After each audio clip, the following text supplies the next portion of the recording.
You know, we use it every single day, but have you ever really stopped to think about what money is? I mean, it's more than just paper or some numbers on a screen, right? It's actually this incredible piece of technology, and it's absolutely crucial for economic development. So today, we're going to dive in and explore exactly why the demand for money is the engine that builds our modern economies.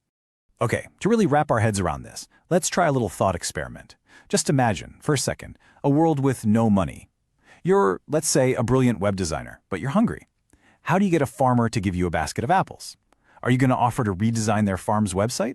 I mean, what if they don't even have one or just don't care? See, this is the huge, fundamental problem that money was created to solve. And that whole mess we just imagined? That's called a barter system, and man, is it inefficient. The biggest problem is this thing economists call the double coincidence of wants. It's a mouthful, but it just means you have to find someone who has what you want and wants what you have at the exact same time. It's a nightmare. But a monetary system? Oh, that's simple. It's efficient, and pretty much everyone accepts it. And that brings us to money's first and maybe most important job, being a medium of exchange. It's the ultimate go-between. It's this one thing that everybody agrees has value, and it completely breaks that complicated, messy chain of barter. You just sell your skills for money, and then boom, you can use that money to buy whatever you need. From anyone. Simple. Okay, and the benefits of this are just, they're immediate and they're massive. Suddenly, transactions are super simple. All that time and energy you would have wasted trying to find a farmer who needs a website, it's all yours now. You're free. And this opens up trade on a much wider scale, right? Not just with your neighbor, but with people all over the country, even the world. It lets businesses run so much more efficiently. It's a total game changer. But making trade easy, it does a lot more than just save us time. It actually unlocks one of the most powerful forces for creating wealth there is, specialization. Seriously, think about it like this. A great baker, does she need to know how to fix her own oven or grow her own wheat? No way. She can just focus on what she's amazing at, baking bread. Then she sells that bread for money and uses the money to pay a mechanic and a farmer. Everybody gets to do what they're best at. This division of labor makes everyone way more productive, and that increases the wealth of the whole economy. So once people can specialize and earn money efficiently, they can start to do something that is just incredibly hard to do in a barter system. They can save. And savings? Well, savings are literally the seeds of all future economic growth. And here's how that path to growth works. It's a really cool cycle. First, people and businesses, they save their money. But those savings don't just sit under a mattress, right? They get channeled into financial markets. And that creates this big pool of capital that businesses can then borrow from to invest, to buy new machines, develop better tech, build bigger factories. That investment is what directly fuels economic expansion. And here's what's so cool. This whole sophisticated financial system we have, we're talking banks, stock exchanges, the whole shebang, it all exists for one simple reason. Money gives us a reliable way to store and move value around.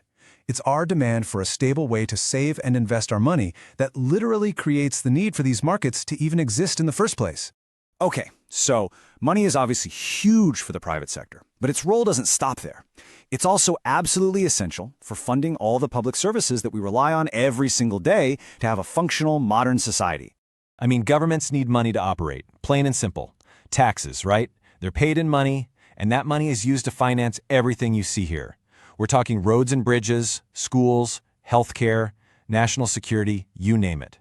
Can you imagine trying to fund a new highway system by collecting chickens and lumber?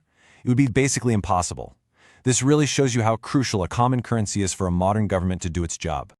All right, let's get to the final, really key function of money. We've talked about it as a medium of exchange and as a way to save, but it also serves as a universal unit of account. Think of it like an economic yardstick. I mean, how do we even know if the economy is growing or shrinking? We measure its GDP, right? And we measure that in dollars or euros or whatever. How do we know if your grocery bill is getting out of control? We measure inflation. Money gives us this common language to measure all this economic activity, and that's absolutely vital for policymakers who are trying to make good decisions to help the economy grow. So when you boil it all down, the crucial takeaway is this. Money isn't just cash. It's way, way bigger than that. It's a foundational technology for organizing human cooperation. It's kind of like the operating system for our entire society, allowing millions of total strangers to work together on an unbelievably complex scale.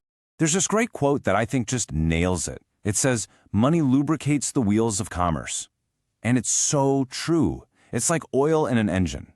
It just reduces all the friction, letting all these different parts, you, me, businesses, governments, work together smoothly.